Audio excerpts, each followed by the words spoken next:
Hi, I'm Dave Whelan, and I'm the Talbot Spy publisher, thanking you again for tuning in for this latest edition of the Spy Show in cooperation with the Avalon Foundation. It is true we have been away for a couple months and now find ourselves in catch-up mode as we go through several of our best stories during the last 3 months. Once again, it's a great mixture of interviews related to public affairs, our love of the Midshore art scene, and our ongoing interest in the Eastern Shore's remarkable cultural history. We lead off our interview with Bennett Bean, who will be having his major art exhibition at the Academy Art Museum over the next 2 months.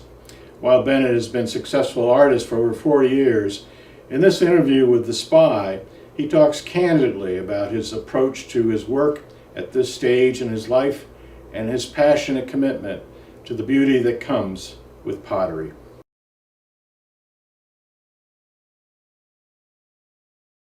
I've been in the studio, I guess, 35 years.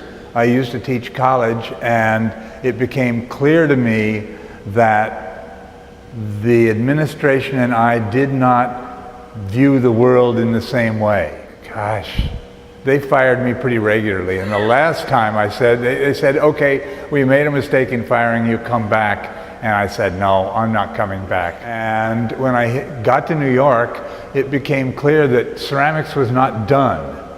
And at that stage, you couldn't build a kiln, you couldn't do anything. And so I thought, well, what do people do in New York? Well, they make art. And so I bought a book on art and read it.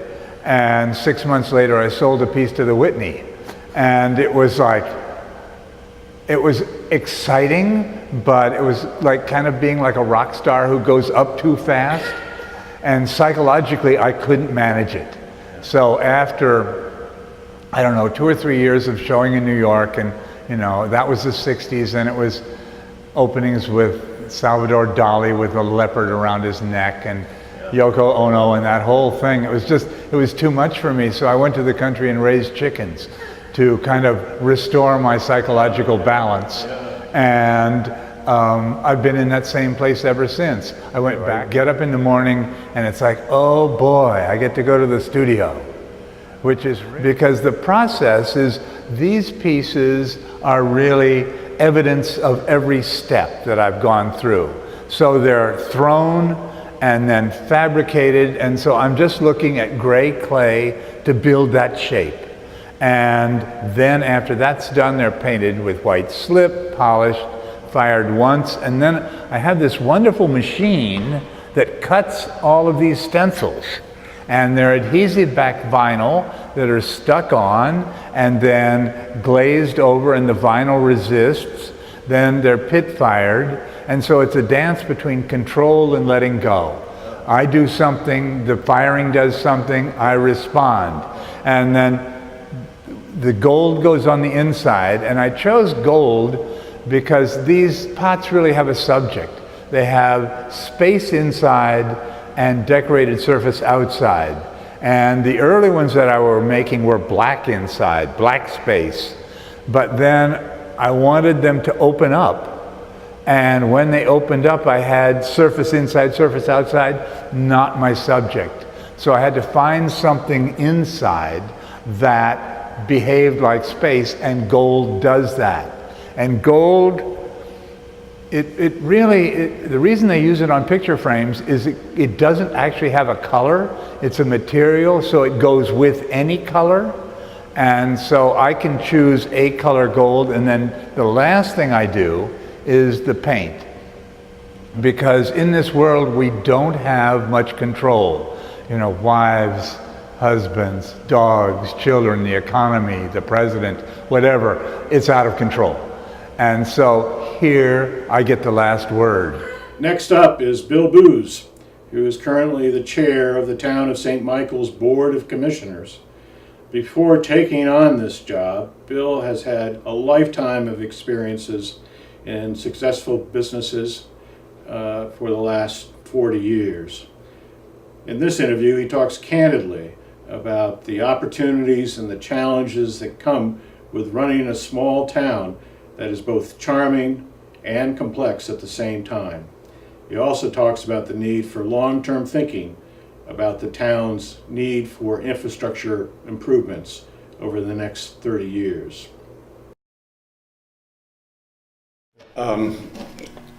I came here because there was a tremendous blend of small town charm that I missed desperately from the town that I grew up in, and I think a lot of people do, as small towns have kind of disappeared in our country. It hasn't here, even though we get a lot of tourists every year. I love that, and I want to preserve that. We've got a really, really nice residential area off Talbot with wonderful old historic homes that we've preserved. And we're very dedicated to doing that, and I want to keep that the way it is. On the other side of that, we need to be business friendly. We need to make sure that people that come here and start a restaurant or a gift shop or whatever, that we don't put things in place that impede their success. I feel strongly about that. I think the aesthetics of it, it should be clean, it should be neat, it should be attractive, but we shouldn't give up the slight wildness or the slight raggedness of the Eastern Shore that I love. It's not Hilton Head Island. My biggest issue is financial issues. I took a look at the town finances and realized, I think early on, that we have a lot of money as compared to other towns on the Eastern Shore, and a lot of money compared to a lot of other towns in general. And the reason is that about 10 years ago we sold our electric utility to Chop Tank for a fairly large amount of money, many millions of dollars. And as a result, we've got a lot of money in the bank. Now that's been eroded and spent over the course of time. And I got a little concerned that we didn't have a real clear fiscal policy, and we really didn't have our arms around the long-term repair and replacement asset issues. So one of the first things I wanted to do was do a formal study called a repair and replacement study, or a reserve study. Mm-hmm. So we hired a company that did that. They came in and they looked at every single asset the town owns. It took them several days, 3 engineers, I think. They looked at everything from air conditioning units to police cars to buildings to whatever. And they do a complete analysis of that. And they determine its current value, its expected life expectancy, and what it would cost to replace it when it's time. And they do a complete study out 30 years. To maintain the assets of the town, roads and curbs and gutters, as well as all the other things, that over the course of 30 years, you're going to spend a very large amount of money, of residents' money, tax money. I think it came to like $17 million over that period. So what are you starting with? What do you want to end with? What's it going to cost over the life? That means how much do you have to contribute every year? And that's the first time we've ever had a professional look at that. You don't want to do it by the seat of your pants. But I say this all the time. How much you spend every year starts with what your residents and your people that live here want it to be. You know, that's a decision they have to make right up front. I mean, how clean do you want the streets to be? How pristine do you want it? Because we can make anything happen with the right amount of money. There's still people in town that feel very strongly that if we have money, without setting the dollars aside, whether we have enough of it, it should be spent on burying utility poles through the middle of town, as opposed to some other purpose. The utility study that we're doing, we'll have a result to that fairly soon, and we'll be able to go back to the residents and say, yes, we can bury the telephone poles, but it's going to cost this much, and it's going to disrupt the town for 2 full years or whatever, you know, and then a decision can be made. Yeah. Recently, the police chief came to us and said, my small police station that's been there for 10 years, the little house over in Fremont, is inadequate. Policing has changed. Things have changed in America, and they have in terms of that. And he feels that we need a new police station. We've formed a committee. We've done a lot of work looking at it. We've got an architect helping us. We just recently acquired a property just on the entrance to town at Boundary Lane in Talbot. We bought it the town bought it at a fantastic price. They thought it could be a police station, could be a town hall site, or it could just be parking. So it's just the right thing to do to buy it. We bought it for $200,000. And you just asked the question, doing what residents want. We had a town hall about this. We listened intently to the people in town about what do you want? And that was something that came up 2 or 3 times. Why would you want to go out and build 2 new buildings? And you've got all the costs associated to 2 buildings and real estate. Just combine them. The problem, the challenge we have is a space big enough to handle both. A lot big enough to build a building that handles both. It may be doable, and we're looking at it. The only thing that I would say is that people know, they have an image of St. Michael's. They had to come and see it because it may be a little bit different than what they thought it is, but it's a wonderful place. And we want to keep it desirable for everybody. People that live here, everybody that lives here, people that have second homes here, people that come on day trips, people that come and stay in our B's and B&B's. And the way I learned this place, people that come by boat, that's a large bunch of people that come here every year or every weekend, and they keep their boats down at the harbor, they walk through town, they spend a lot of money in the restaurants and the shops. It's fantastic. You know, for example, there's one thing that I've thought of. There's a certain number of slips in town. There's a certain number of boats you can accommodate. There's a certain number of beds in town. And on a busy weekend, they're all full. So what do? Well, one thing we might consider is pursuing mooring balls out in the harbor, out of the harbor, because less and less people are anchoring their boats out there. Less and less every year. Coming and hooking the mooring ball and running a water taxi out to bring people in and out would be a huge boon to the town. I just haven't been able to get to that. The SPY was very impressed in July when we checked out the new program of the YMCA of the Chesapeake and preventing type 2 diabetes on the midshore. One element of that new strategy is the formation of support groups that attract those diagnosed with pre-diabetes conditions to learn the fundamentals of diet and exercise, as well as support each other in achieving health goals. We caught up with a group in Denton a few months ago that we'd like to share with you. Diabetes is an epidemic, and the real issue is there are 89 million of us with pre-diabetes.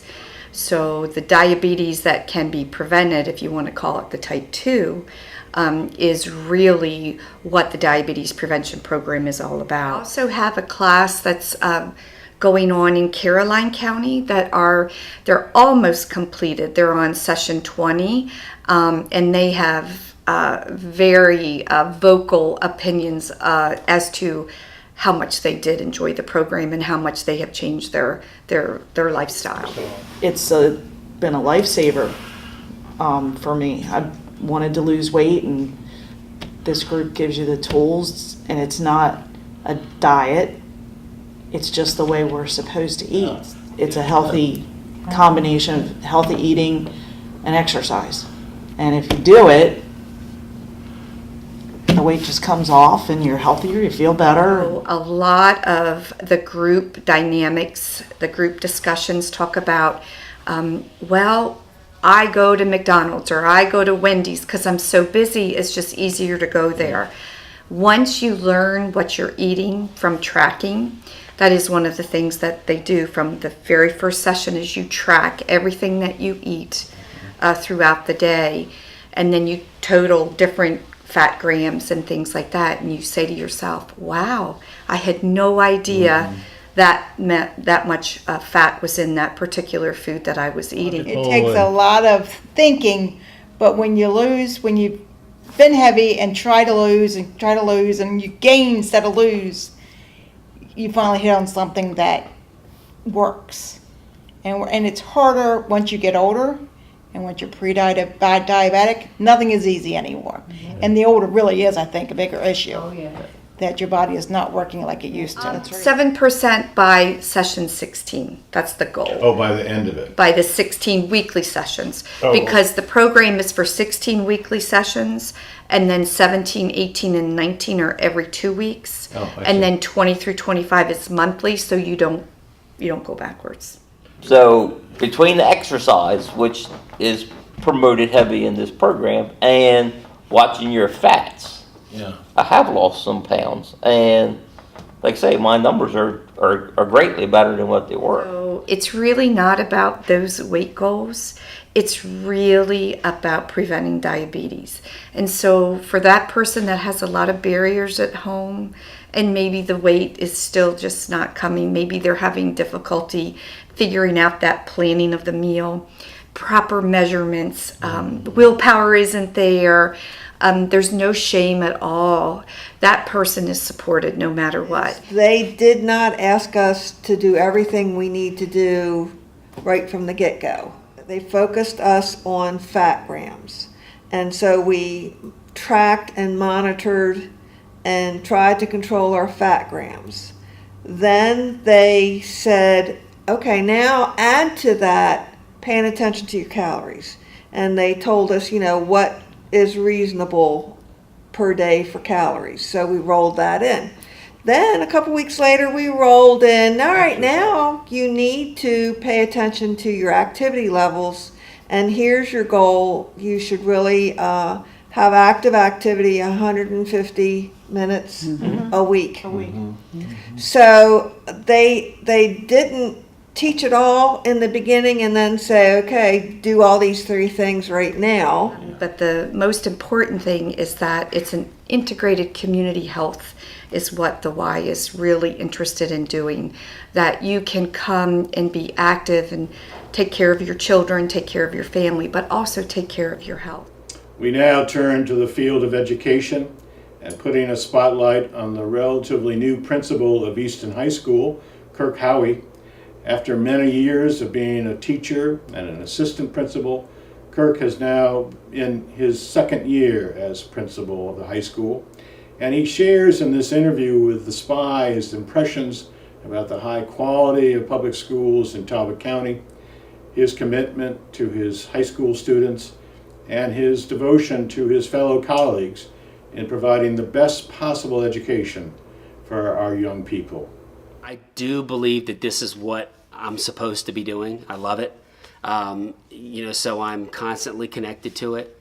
And, when you have children who are in the school system, so you're promoting, you're putting your eggs in that basket as well. It even rises the level of importance that it is to you. And, you have to believe in what you're doing. And, so a lot of things keep me up at night and cause me worry, but at the same time, I know I go to bed every night going, I did the best that I could do for the students of this community because they're mine. They're not just my students, they're my children. And, it's personal. We're never going to be perfect because we deal with humans, and this is a very human-driven and personal, person-to-person driven profession. And so everybody's not always going to be at the same place at the same time. And we all want everyone to be at the top, but your top and my top might be different individually. So what I like to say is we have to have a growth mentality, and I need to make that student the best that student can be. I need to bring myself to my best level, and I have to bring my best self every day. And I encourage and convince my teachers to do the same because they're the ones that truly make the difference. You're going to worry about it. So I worry about every kid in the building at different levels for every kid. And you stop me at a different time, that's the one I'm worrying about the most at that moment. And it ebbs and flows. And you just got to be there when they need you. And a lot of times it's just, how did you respond to them when they needed you? And that may be the difference between turning that young man or young woman around or losing them to a poor influence that you could have avoided. So sometimes there are certain things that a private school can offer. What I would argue is we cover a breadth and depth that they can't because we accept everyone. And with that comes an inherent diversity that I think makes us a more well-rounded person and allows us to provide the most well-rounded educational experience that anybody in Talbot County can receive. It's more of what the real world is going to look like and feel like. And a lot of students who go to very small homogeneous schools have a hard time transitioning when they go off to a big college. It's nothing like that. I'd like to think that our students are better prepared for that because they've seen the differences, and they can identify the commonalities we have with each other. Our track rate, I mean, we were almost $12 million in scholarships with a little over 270 students graduating. That's pretty impressive. I think it's the highest we've been. 55% of our students are going off to college. So, I mean, that's a good rate. And, I stake us next to anybody else in the area and say that, I'm not going to say anybody's any worse than us, but I'm not going to say that anybody's any better than us. And I think we provide a service that is valuable both to our students and our community, because ultimately we're preparing the workforce that's going to take care of this community. We have shown that we are responsible fiscal stewards of what the county council has trusted us and entrusted us with, and they've been a fantastic group to work with as well. I would mention, we identified one of the issues we had was our fitness facility was very narrow and small and didn't really accommodate the number of students we needed to use it. We came up with a solution, and we're in the middle of a drive to complete the area, because it's not something that we could budget for. And the community has been extremely supportive. We're about 60% of the way to our goal to really finalize that project. So it'll be interesting to see how quickly we can get there. And I imagine it'll be, our goal is to have it done when students return. We estimated it was going to cost about $55,000 to $60,000 to completely refurbish and revitalize the areas that we're kind of reappropriating to make this work.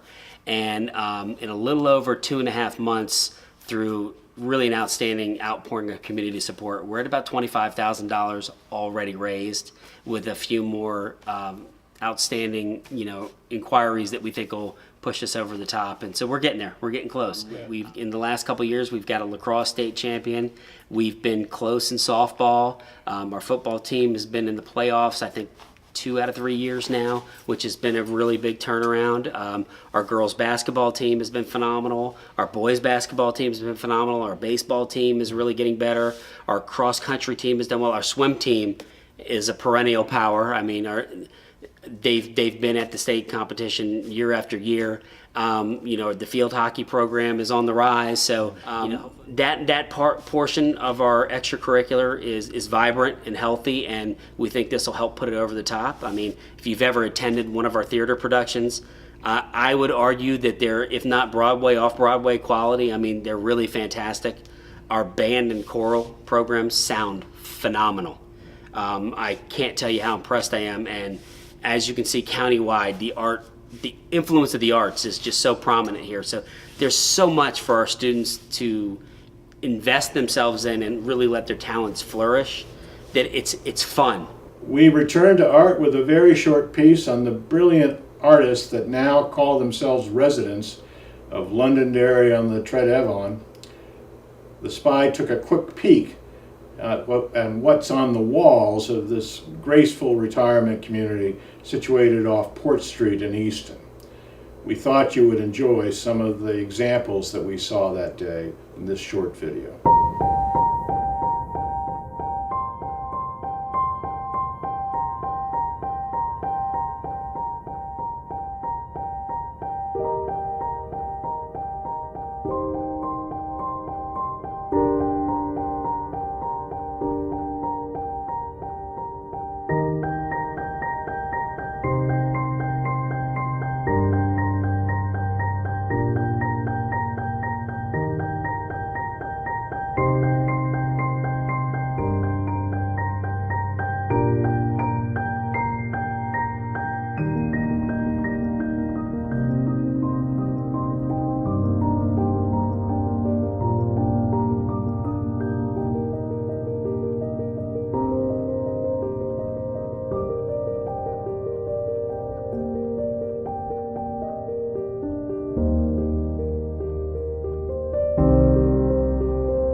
Perhaps one of the most enjoyable parts of the summer for the SPY this year was encountering another example of the road theater that has been created by the very creative and humorous Talbot County resident Tom Blair on St. Michael's Road. Perhaps his inspiration this summer was our new president, as he assembled a fantastic collection of cars and secret agent mannequins. We can't wait for the next installment.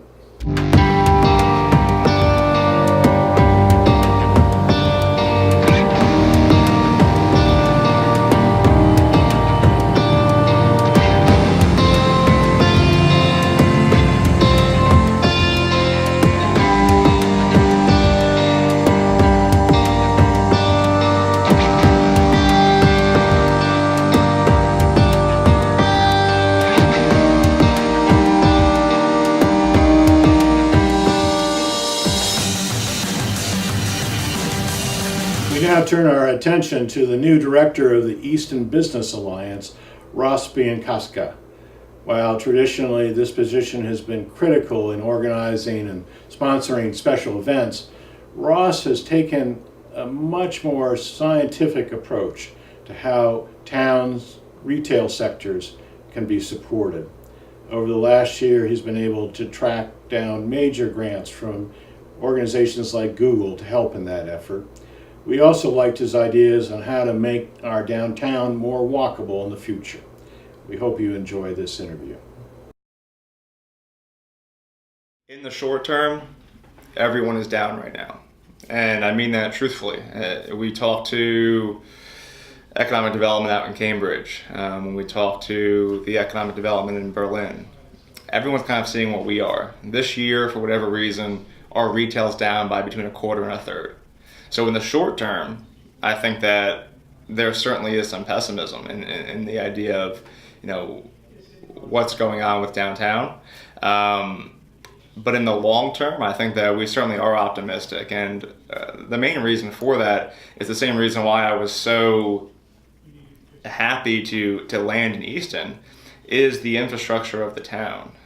Because the truth is, there really isn't another town on the Eastern Shore that still has the commercial draw that Easton does. When we see our storefronts, if we see a business turnover, very rarely does that space stay vacant for any significant portion of time. In fact, most of the storefronts right now that are empty are in planning, or they're currently just through renovations with specific. We certainly know that things are going to have to change in not only the items that are being sold, but also the people that we're marketing to.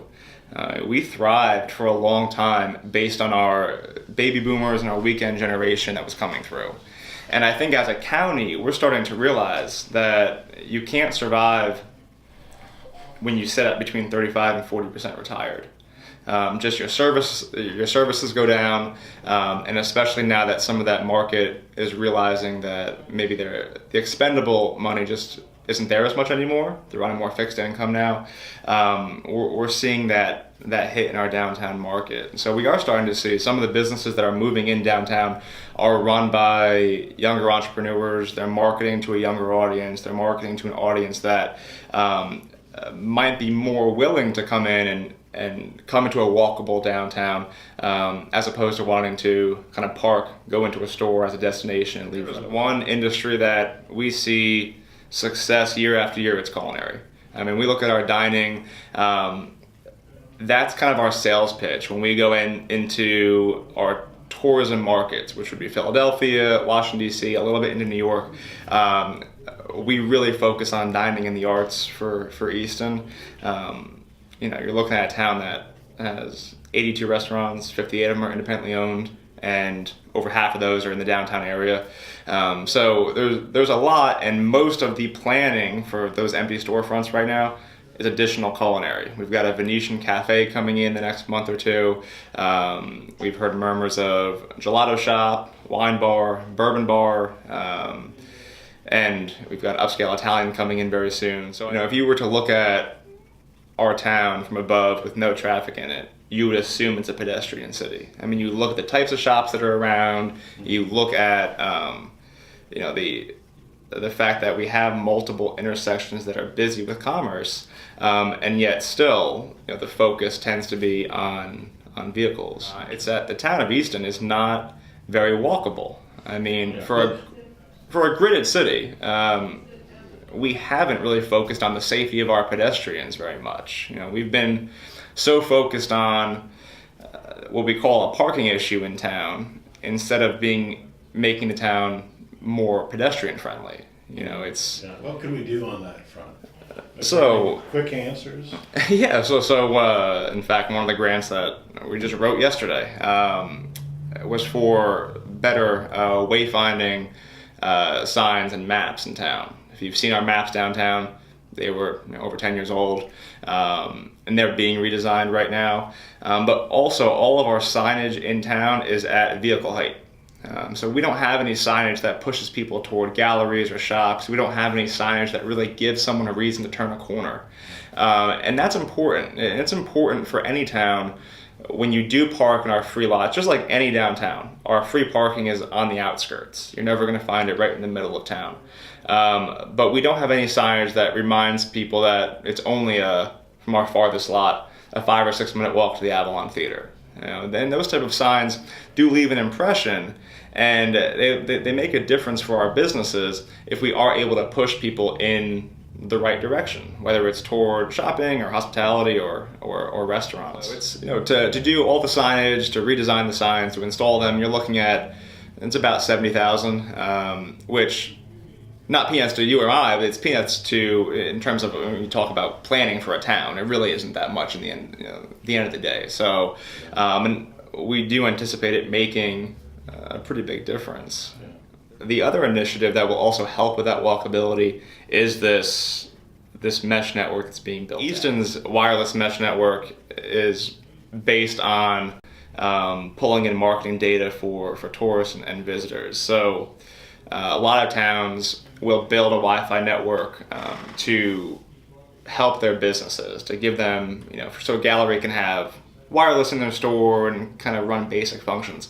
But those are usually towns that it fails in. You can't offer this up to your business owners or your storefronts and still have the bandwidth for anyone to make it worthwhile to use it. So the town is looking at making a significant investment with some outside funding, of course, and working with Easton Utilities on it. And that's one of our big benefits, is that we own our fiber in Easton. So we can work with Easton Utilities, and what it'll enable us to do is, as people use it, they'll sign in via Facebook or email to utilize the network, and it'll give us a chance to have a general, it's always anonymous, but to have a general idea of some of the interests that people have when they come into town, maybe the general locations they're coming from, Northern Virginia, Philadelphia, wherever it might be.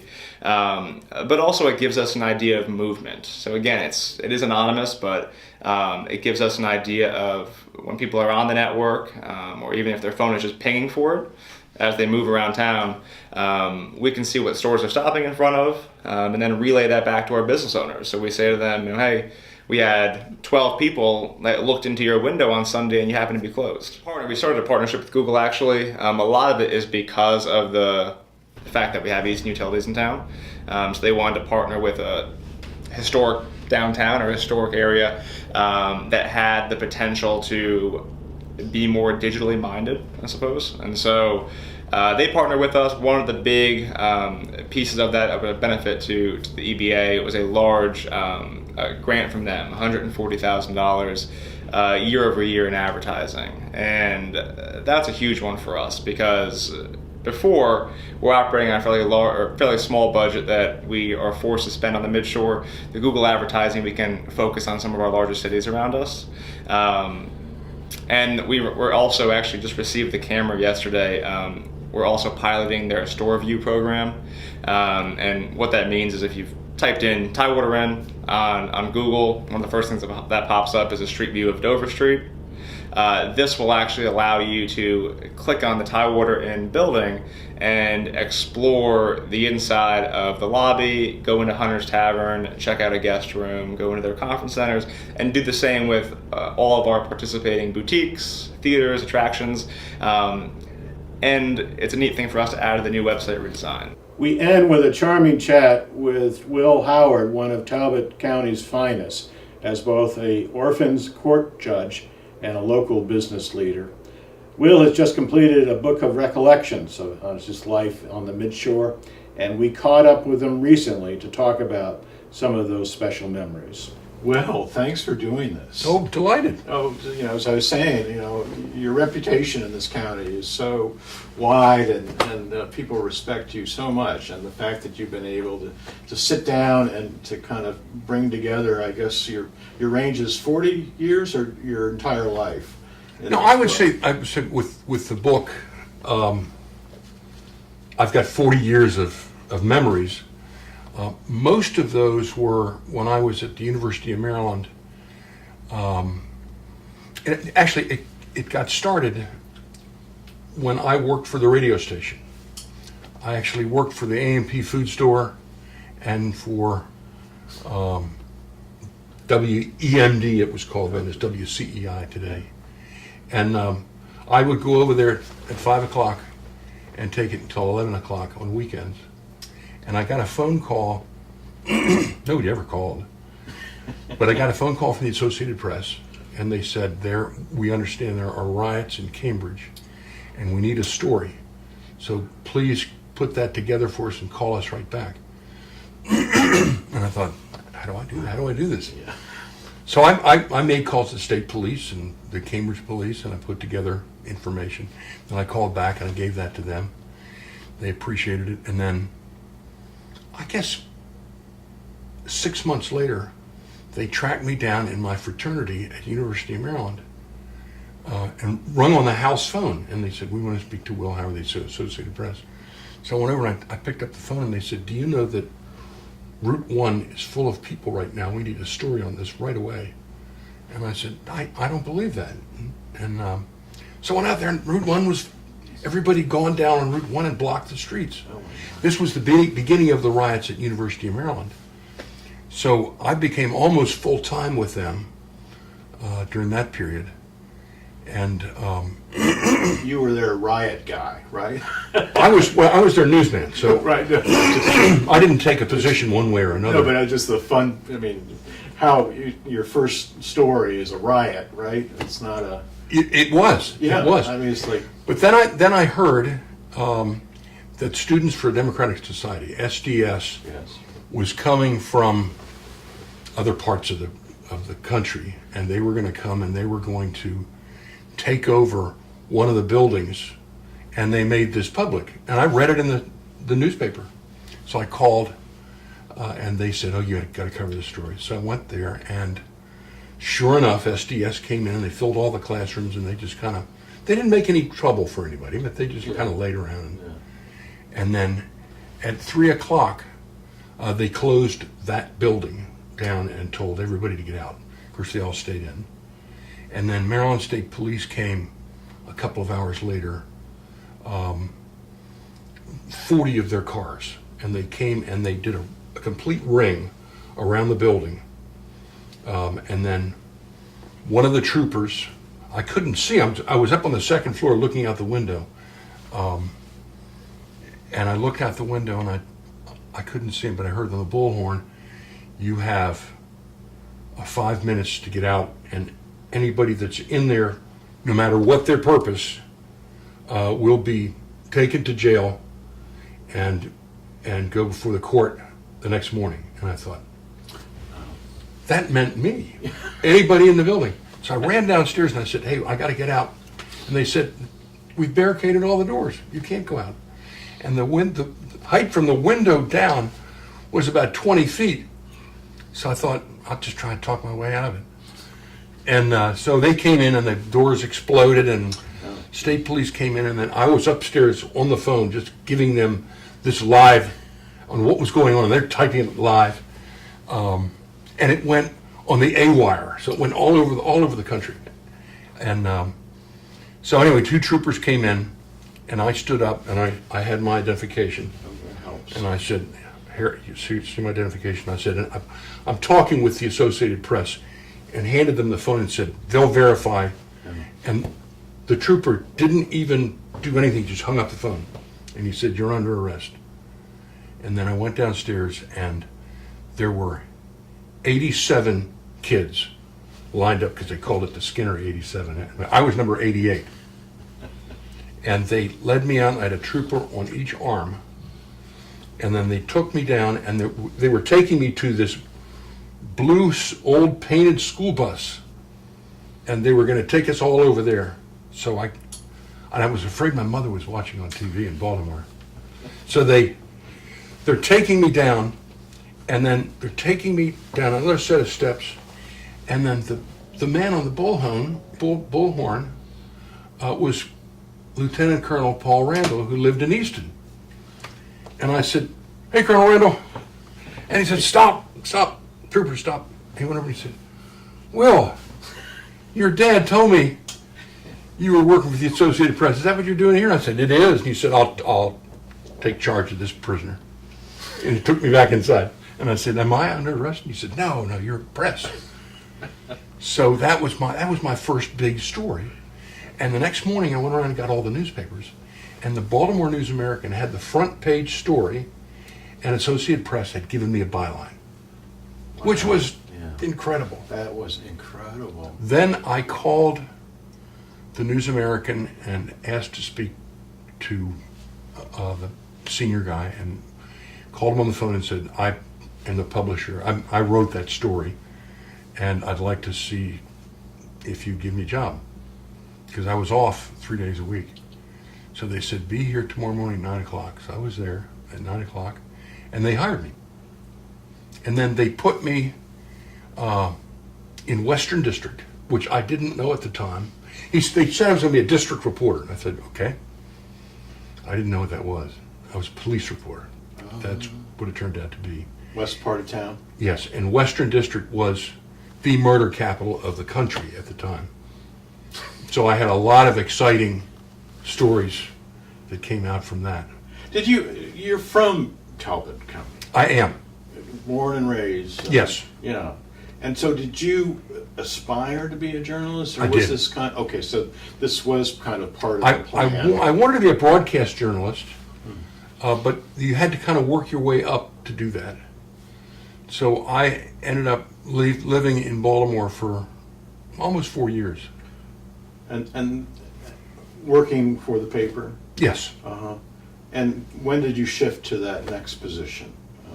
I got promoted as a columnist, and at that point in time, there was a serious death in our family, and my father needed me to help him, so I had to quit the News-American. I actually asked him for 1 year off, and then moved back to Easton. Oh, you did? To help my father. Yeah. So was that the next chapter? That was the next chapter of my life. I was expecting to go back in a year, but I met my wife-to-be, who had stopped by the bowling lanes, which my father owned, and I was in the furniture business with him, and got married, and just stayed right here, had a family. And so you've been able to watch this arc of experience with Easton. It must blow you away, where Talbot County is now compared to those Easton days. is such a wonderful community. It has everything that anybody would aspire to have in a town that would be 10 times bigger.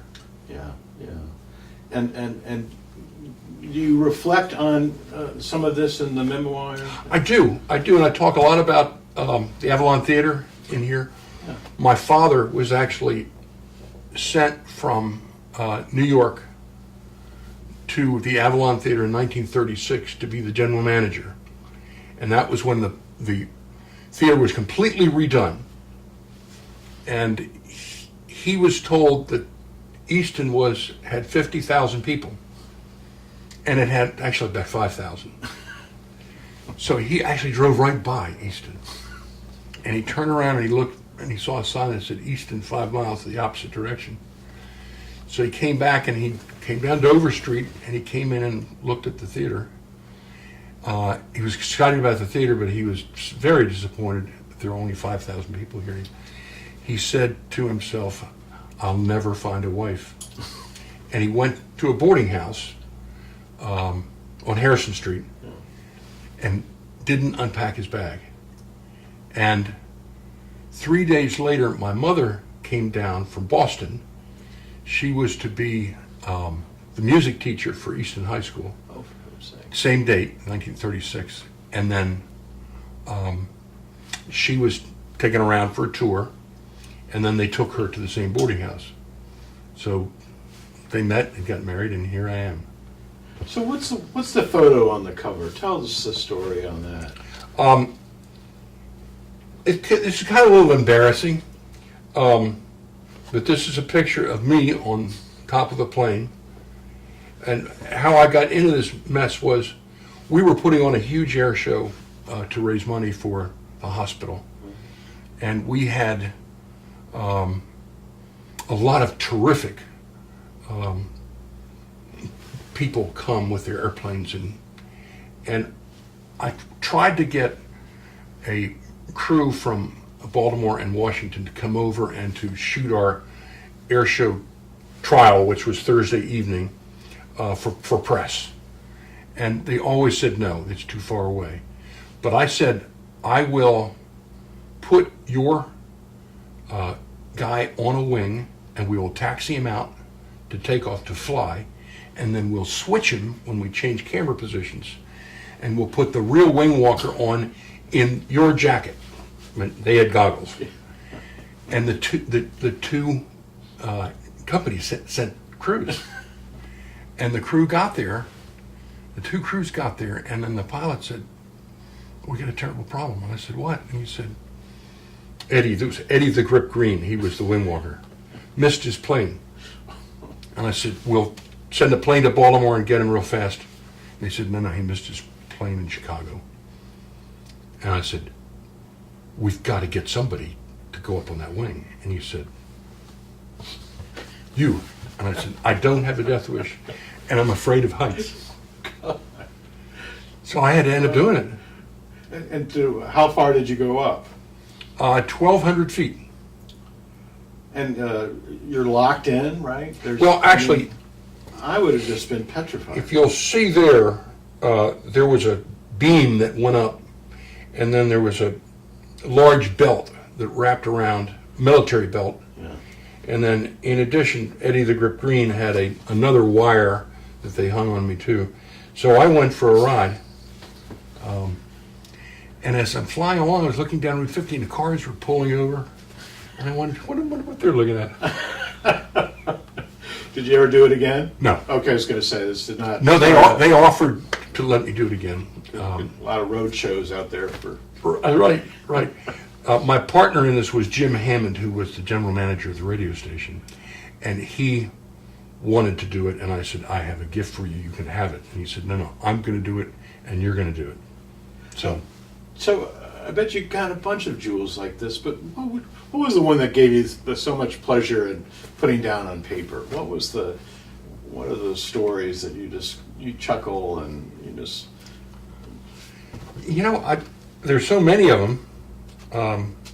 Just pull one out of the hat. I opened a restaurant called Chambers Restaurant. I didn't know that. That was in 1981. It was a very successful restaurant. It was down beside the courthouse. We called it the name Chambers because it was beside the courthouse. And we were very successful. And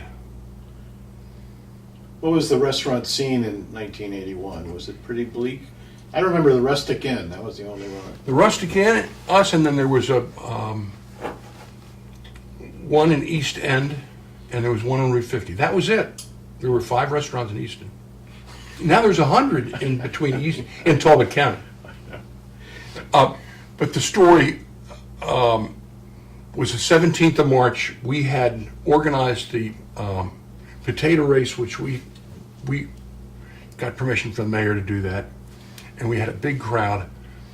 But there was a crowd of baseball players over at another bar, and they were selling beers at 17-cent beers, and they came over to Chambers, and they were really Pissed.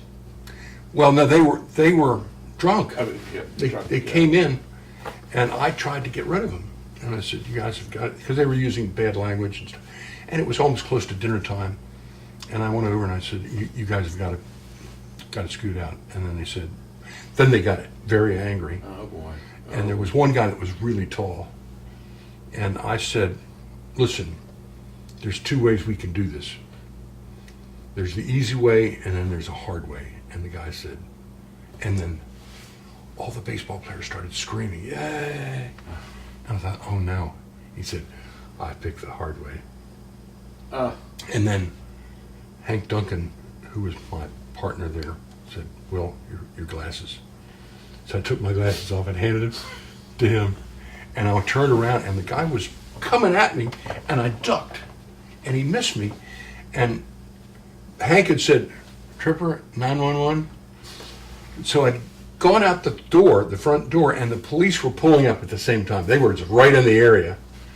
So that was, Oh, God. that was an exciting moment. Yeah. And what, as I briefly went through this, I mean, you've been kind of the quintessential citizen. You've been involved in almost everything in Well, this thank you for community. saying that, but I'm embarrassed that you would say Well, but it's a nice role model, but I think it must have given you some enjoyment too. Are there particular, projects that you enjoyed that, were lasting that. memories? We did a lot of fundraising. I can't do that anymore. I'm a judge in Talbot Oh, County. that's right. I wanted to catch up on So I that. couldn't do any fundraising, and I still can't. I'm still in office, and I will be running for office again next year. The first time I heard your name, it came up in this position. I think you were, one of the first who says, we've got a real drug problem here. Weren't you kind of in the forefront of this new wave of opiate abuse? I was not a forefront. I was in the back, and I'm hoping now to organize an event at the bowling lanes for kids, for the sheriff, and to have that sometime in November. So no, I haven't been at the forefront of that, but I was at the forefront of a lot of projects in the past. What gave you particular pleasure, is a strong word, but did you feel the most constructive in helping? Well, this will be in future tense. We held many events at the bowling lanes for 4 different charities over it was 1958 when my father opened it. So we've done a lot of work with the community through the bowling lanes, through radio and different things that I did many years ago. Yeah. One thing, do you have any observations on your role as judge that would be worth sharing? What do you do? I think that might be That's really a good question. The Orphans Court actually goes back 1,000 years in England, when they had the bubonic plague, and children under 21, maybe it's 18, I can't remember, and women had no rights to hold money. So all of that money was put away for them. It got its name, Wives and Orphans Courts. They dropped the wives back when the laws changed in the 1800s here, or early 1900s, and it was called the Orphans Court. And what the Orphans Court does is everyone in Talbot County who passes away must be processed through the courthouse, the registrar's office. We, as 3 judges, as it was back in England, there were 3 judges to be selected by people in the community, people of good character. And what we do is we have to sign off on every one of those documents and make sure it's done correctly, but they do such a wonderful job. That's the easy part. The hard part is when a fight occurs with the family. And this is, I don't want to say frequent, but that's what our job is. And what will happen is, for instance, a husband will die, recently married, a wife. She's now half owner, and then the kids are now half owners, and they are going to fight over the house. And that has to come up to orphans court. And we really don't make a decision for them. We read the law to them, and we research the law, and we find out everything that's going on in the situation. And then the three judges hold a hearing where anybody that's in the courtroom can get up and say their piece.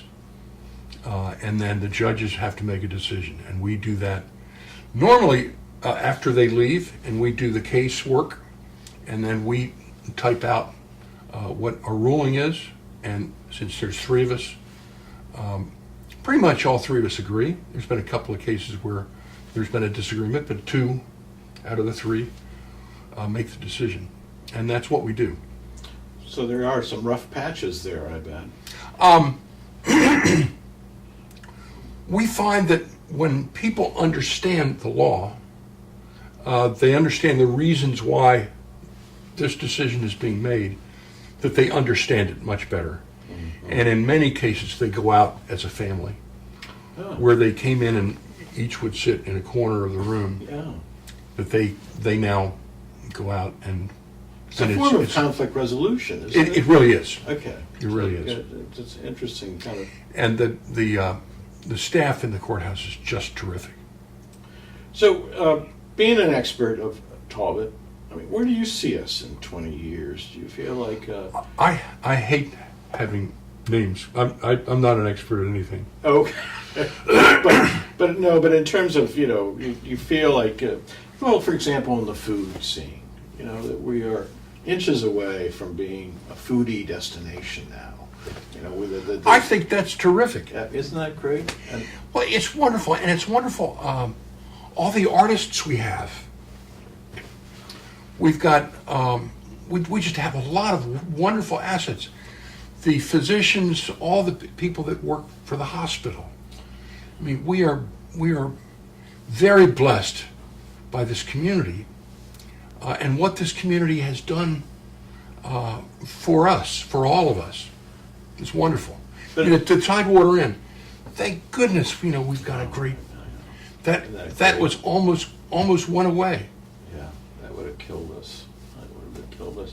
Well, it's just interesting as because my first exposure to Easton was, when I was an undergraduate at Washington College. It was 1974, and I wouldn't ever put Chestertown on the same level as Easton, but, there are similarities. There were communities that were quite remote or rural back in the 70s, and now we have moved into a level of sophistication that just might blow you away sometimes. Well, Washington Street was an Indian trail back in the 1600s. It was. Yeah. And that's why the courthouse is there. Yeah. The first courthouse that was built was wood. The courthouse that we've got now dates back to the 1800s, and in some cases 1700s. But could you have ever seen this kind of prosperity as a kid growing up? Could you have imagined that Easton would be moved this far into, $1 million homes? Honestly, growing up in Easton, I grew up on Harrison Street. So I was a short walk to the Avalon Theater where I get in for free as a kid. Can't get better than that, right? Everybody knew my name. They knew my dog's name. Everybody knew everybody's dog's name. So, but that changed slowly, but it just got better and better and better and better. Yeah, it's a real hub. When I went in for jury duty, and this was 7 years ago, I went in. No, it was 3 years ago. I went in and sat down, and there were 80 people in the courtroom to select jurors for. I knew one other person. Wow. So many people have moved here. Yeah. That, we just kind of. Well, it's always had that proximity to D.C. I remember, when back in the 80s, I came back and worked at Washington College under Douglas Cater. So it was, the Fullers and all these, Yes. kind of different generation of Talbot leaders were active. And so I myself have seen this kind of just momentum, which can only benefit the community. It's just been amazing, the growth. Chestertown's gone through the same thing, but I think Easton's been kind of the rock star. We have been richly blessed. It's true. Anything else that you would like to? No, just to say that